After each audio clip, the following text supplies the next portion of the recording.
International men's health వీక్గా June 15th to 21st celebrate చేయడం జరుగుతుంది. దీని ముఖ్య ఉద్దేశం ఏమంటే పురుషులందరి శారీరక, మానసిక మరియు మెంటల్ హెల్త్పై అవగాహన పెంచుకోవడం.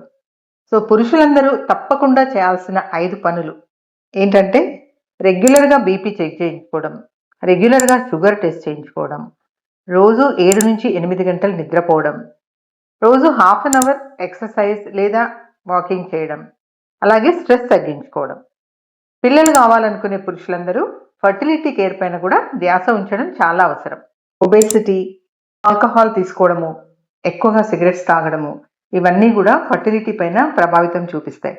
పొల్యూషన్స్, ప్లాస్టిక్ బాటిల్స్ వాడడము, ఎక్కువగా కెమికల్స్ ఉండే పదార్థాలు, ప్యాక్డ్ ఫుడ్ వాడడము ఇలాంటివి కూడా ఫర్టిలిటీ మీద చాలా ప్రభావం చూపిస్తాయి. హార్మోన్స్ మీద ఎక్కువ ప్రభావం చూపిస్తాయి. అలాగే వీర్య కణాల నాణ్యతపై కూడా ప్రభావం ఉంటుంది. డయాబెటీస్ కానీ, హైపర్ టెన్షన్ కానీ, థైరాయిడ్ కానీ ఉంటే అది కూడా ఫర్టిలిటీని దెబ్బతీస్తుంది. మీ హెల్త్ గురించి కేర్ తీసుకోవాలనుకునే వాళ్ళు హెల్త్ అని కామెంట్ చేయండి. Do follow for more info.